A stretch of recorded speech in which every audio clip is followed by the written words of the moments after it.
Direction किसका? ओम राउत का। Story किसकी? ओम राउत की। स्क्रीन प्ले किसका? ओम राउत का। तो जली किसकी? ओम राउत की? नहीं, जल गई शुक्ला जी की। अब आप बोलेंगे क्यों? क्योंकि शुक्ला जी अपने सामर्थ्य से कुछ ज्यादा ही उछल कूद रहे थे। अब भाई बुजुर्गों ने फरमाया है कि 25 ग्राम की नाक पर 1.5 शेर की नथनी नहीं पहननी चाहिए। अब तक एक हिसाब देख लीजिए। फिल्म के लिए प्रभास को मिले 150 करोड़, वो कहीं नहीं दिख रहे हैं। सैफ अली खान को मिले 12 करोड़, वो कहीं नहीं दिख रहे हैं।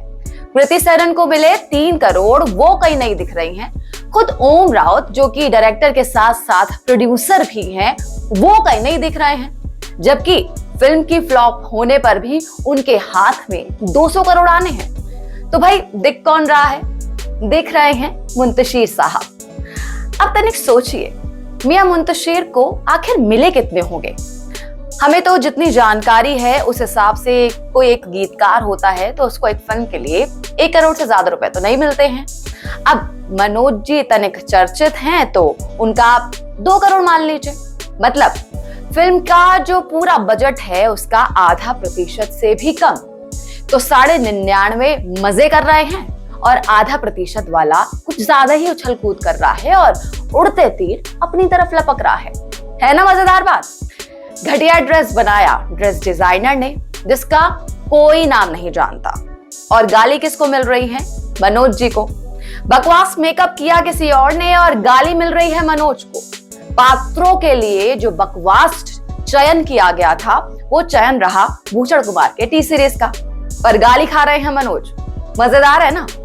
सिनेमा में डायलॉग राइटर की अगर औकात जाननी है तो आप अपने आप से पूछिए, पिछली 5 बड़ी फिल्मों में किसके डायलॉग राइटर का नाम आप जानते हैं? लाल सिंह चड्ढा, पठान, केजीएफ, RRR, पुष्पा। किसी का याद है? आपको याद है कि इन सभी मूवीज का जो डायलॉग राइटर है वो कौन था? नहीं होगा। दरअसल मनोज मुंतशिर ठीक ठाक बोल लेते हैं, वो थोड़ा शो वो करने लगे हैं तो थोड़ी सी ज्यादा पॉपुलैरिटी उनको मिल गई है। और देखिए भाई क्या होता है, पॉपुलैरिटी जितनी बढ़ती है ना, इंसान का लोभ भी उतना ही बढ़ जाता है। और इसी लालच के चक्कर में और जो पॉपुलैरिटी पानी है, उस पॉपुलैरिटी को पाने के लालच में मनोज बाबू कैमरे के आगे उछलने लगे। अब जो काम PR टीम को करना था वो भी मनोज कर रहे हैं, जो डायरेक्टर और प्रोड्यूसर को काम करना था वो भी मनोज कर रहे हैं। लीप भी रहे हैं और बदले में क्या खा रहे हैं? गालियां। तो देखिए भाई, इससे हमें सीखते हैं कि सबसे बेहतर होता है चुपचाप अपना काम करना।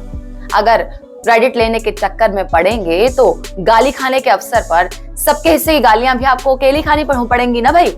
और इसमें किसी दूसरे को हम दोषी भी नहीं बता सकते हैं। ये दोष अगर किसी का है तो सिर्फ और सिर्फ हमारे लोभ का है, लालच का है।